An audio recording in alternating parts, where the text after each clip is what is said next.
जैसा कि आज हम एक जो प्रश्न कराने वाले हैं वो कराने वाले हैं ज्योमेट्री का।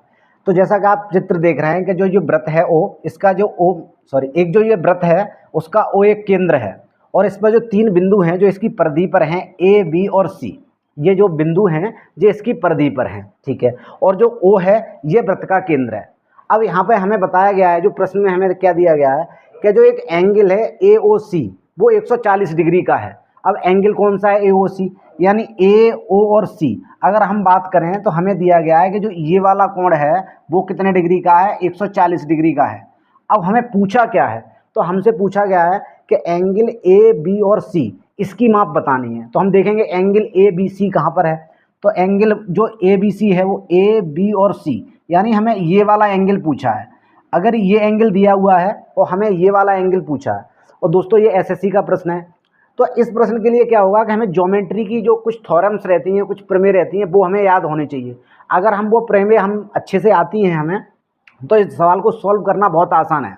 तो दोस्तों इसके लिए क्या है, इसके लिए कौन सी प्रमेय है, इसके लिए एक प्रमेय है कि जो सेंटर पे कोण बना होता है वो उसमें परिधि के बने कोण का आधा होता है। जैसे अगर यहाँ से हम जैसे ये ए और सी, अगर एक यदि ये ज्या मान लें कि ये छोटी सी इसकी जीवा है, अगर यहाँ से इसे जीवा मान लें यूँ करके, या इन दोनों बिंदुओं से सेंटर पे बना कोण 140 डिग्री का है। और अगर हम यूं करके माने इसे, अगर एक मतलब वो कर लें थोड़ी सी एक्स्ट्रा बढ़ा लें इन दोनों को, तो अब क्या है, यानी ए और सी के द्वारा जो सेंटर पे बना कोण है वो कितने का, 140 डिग्री का, और इनके द्वारा जो परिधि पर कोण बनेगा वो इसका आधा बनेगा।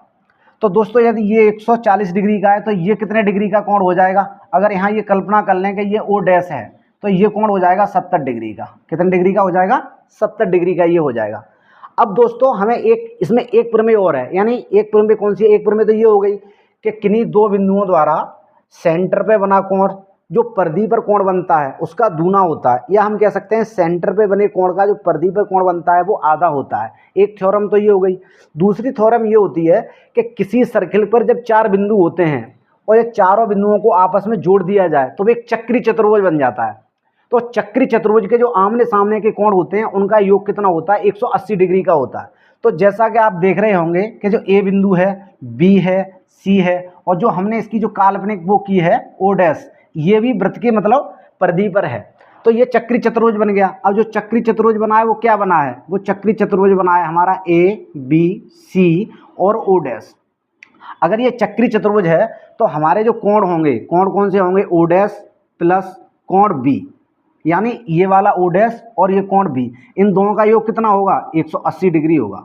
ये कैसे होगा, जब हमें प्रमेय ध्यान होगी कि जो चक्री चतुर्भुज के जो आमने सामने के कोण होते हैं वो कितने के होते हैं, 180 के होते हैं, मतलब दोनों का जोड़। अब जैसे अगर हम बात करें कि ये वाला एंगल और ये वाला एंगल, ये इन दोनों का भी योग, क्योंकि ये चक्री चतुर्भुज है ये दो भी मतलब इन दोनों का भी योग 180 ही होगा, ठीक है। लेकिन हमें इन दोनों से मतलब नहीं है, हमें ये वाला कोण पूछा है कि ये वाला कोण का मान क्या होगा।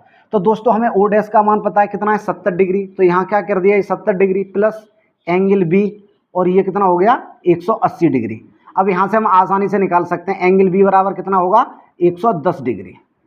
यही आंसर है। अब ऐसे सवालों के लिए दोस्तों हमें क्या है, सवाल बहुत इजी है। अगर ये दोनों थ्योरम मुझे अच्छे से आती हैं तो मुझे ये सारी चीज़ करने की ज़रूरत नहीं है। मैं क्या करूँगा, इसका आधा इमेजिन कर लूँगा, 70 होता है, और 180 में से 70 घटा दूंगा और सीधा टिक लगा दूंगा, और मुश्किल से 10 या 10 सेकंड लगेंगे उसमें। मैं अब जैसे मुझे दोनों थ्योरम पता है तो मैं क्या करूँगा, वो कितना होगा 70 डिग्री, और चक्री चतुर्भुज 180 अंश होता है, और 180 अंश में से मैं 70 घटाऊंगा, 110 डिग्री आ जाएगा। ये जैसे ज्योमेट्री की जो प्रश्न की श्रृंखला लेकर आए हैं उसमें एक जाग का दूसरा प्रश्न है। दोस्तों मैं एक बार फिर आपसे कह रहा हूं कि जो ज्योमेट्री है वो हमारी जो प्रमेय हैं, जो थ्योरम्स हैं, उन पे बेस है। आपकी थ्योरम पे जितनी अच्छी कमांड होगी उतनी जल्दी आप प्रश्न को सॉल्व कर लेंगे। अगर आपकी थ्योरम पे कमांड कम होगी, या उन्हें आपको प्रूफ करना नहीं आता होगा, या और भी कई रीजन होंगे, कन्फ्यूजन होंगे, तो उतना ही आपके लिए जो ज्योमेट्री है, वो ज्योमेट्री का सेक्शन उतना ही आपके लिए टफ हो जाएगा। मेरा मानना आपसे पर्सनली है, एक सलाह है कि आप थ्योरम को अच्छे से कवर करें, उनका अच्छे से रिवीजन करें, और थ्योरम को अच्छा कर लें। ज्योमेट्री बहुत सरल है। अब जैसे कि ये प्रश्न देखते हैं, इस प्रश्न में क्या दिया हुआ है, पहले दिया हुआ देखते हैं। कोण दिया है ए बी सी 81 डिग्री का है। इधर हम फिगर देखते हैं, ए बी और सी, यानी ये जो पूरा कोण है ये 81 डिग्री का है। त्रिभुज देखें ए बी और सी में, जो ये बी कोण है ये 81 डिग्री का दिया हुआ है। दूसरा क्या दिया हुआ है, दूसरा दिया है ए सी बी, एंगल कौन सा है, ए सी और बी, यानी इतना छोड़ के ए सी और बी ये दिया हुआ है 9 डिग्री का एंगल दिया हुआ है। ठीक है, अब हमसे पूछा क्या है, बी डी सी। अब बी डी सी देखते हैं फिगर में कहाँ है, तो बी ये है, डी ये है और सी ये है। तो हमें कौन सा कोण पता करना है दोस्तों, हमें कोण पता करना है ये वाला। अब क्या होगा, जैसे ही हम ये देखेंगे और हमारी जब थ्योरम अच्छी होंगी तो हमें एक थ्योरम याद आती है सर्किल में, कि जो एक सर्किल में, जैसे ये सर्किल आपको दिखाई दे रहा है, एक सर्किल में जब एक बेस पर दो त्रिभुज बने होते हैं तो उनके यानी समान बेस पे, अब जिन दोनों त्रिभुजों का जो आपके पास दो त्रिभुज आपको दिखाई दे रहे होंगे ए बी और सी और बी डी सी, जिनका जो बेस है, जो आधार है वो सेम है, तो जो सेम आधार पे जो ट्राइंगल बने होंगे उनका जो शीर्ष कोण होगा वो बराबर होते हैं दोनों।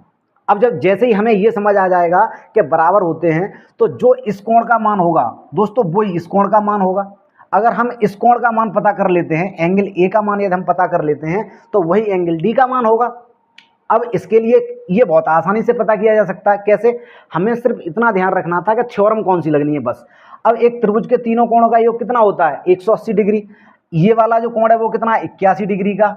ये वाला कोण कितने का है, 9 डिग्री का, तो ये कितना हो गया, 90 डिग्री। शेष का जो ये एंगल बचा ये कितने का रह जाएगा, 90 डिग्री। सीधी सी बात है। तो अब यहाँ एंगल की बात करें, एंगल बी ए और सी ये कितने डिग्री का हो गया, 90 डिग्री का। अब दोस्तों जब ये 90 डिग्री का है और ये एंगल दोनों बराबर होंगे, तो जब ये 90 डिग्री का हुआ तो हमारा ये कितने डिग्री का हुआ, 90 डिग्री का। अब आपको सिर्फ इस सवाल में क्या ध्यान रखना था सॉल्व करने के लिए, सिर्फ थ्योरम। अगर आपको ये थ्योरम पता होती कि किसी भी सर्किल में समान आधार पर जो शीर्ष कोण होता है वो बराबर होता है, तो आप इसको चुटकियों में कर देते। 81 और 9 कितने हो गए, 90। लास्ट का कोण जो बचा है शीर्ष कोण वो कितना बचेगा, 90 डिग्री का। तो ये भी कितने का होगा, 90 डिग्री का।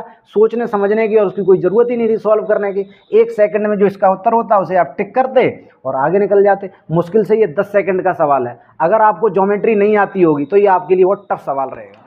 ठीक है दोस्तों, एक अगला प्रश्न है ज्योमेट्री का ही, जो अक्सर पेपरों में पूछी जाती है और लोग कहते हैं बहुत टफ है। उसकी श्रृंखला में एक अगला प्रश्न और है। जैसे ये सवाल दिया हुआ है और हमें दिया कितना है, जैसे पहले हम सवाल फिगर देखते हैं, हमें चित्र में फिगर दिया होगा ए बी और सी ये दिया हुआ है, ये x डिग्री दिया हुआ है, ये जो कोण है नीचे का ये x डिग्री दिया हुआ है और ऊपर का ये 50 डिग्री दिया हुआ है।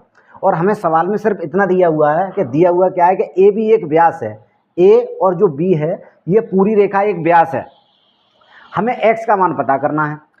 अब जैसे किसी के जब भी कोई बंदा ये सवाल देखेगा, कोई भी बच्चा सवाल जब ये देखेगा तो उसे लगेगा इसे सेंटर मान लिया जाए, लेकिन ये ज़रूरी तो नहीं है कि ये सेंटर ही हो। सेंटर से भी किया जा सकता है सवाल। अगर ये सेंटर होगा तो ये 50 है, ये 50 निकल आएगा, फिर ये पूरा 90 डिग्री हो जाएगा, ऐसे करके। तो कुल मिला के क्या, अगर ये सेंटर उसमें दिया तो है नहीं, हमें सिर्फ उतना ही इस्तेमाल करना है जितना दिया हुआ है। सवाल में सिर्फ ये दिया है कि ए बी एक व्यास है और हमें x का मान निकालना है।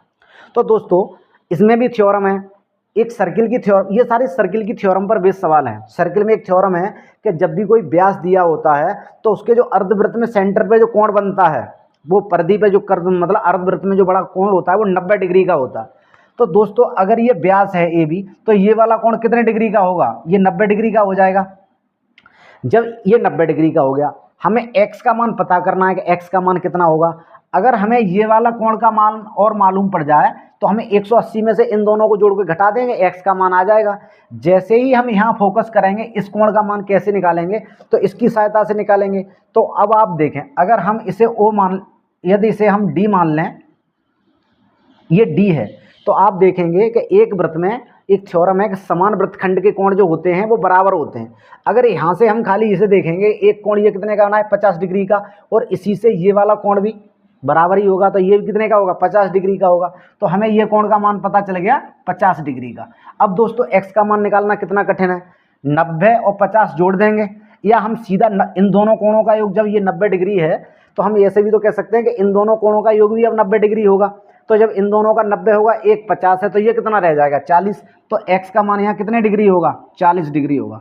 तो दोस्तों खाली थ्योरम समझने की ज़रूरत है, जितनी अच्छी आपकी थ्योरम होंगी उतना ही कम आप यहाँ पर लिखेंगे। बस इतना सा सवाल था।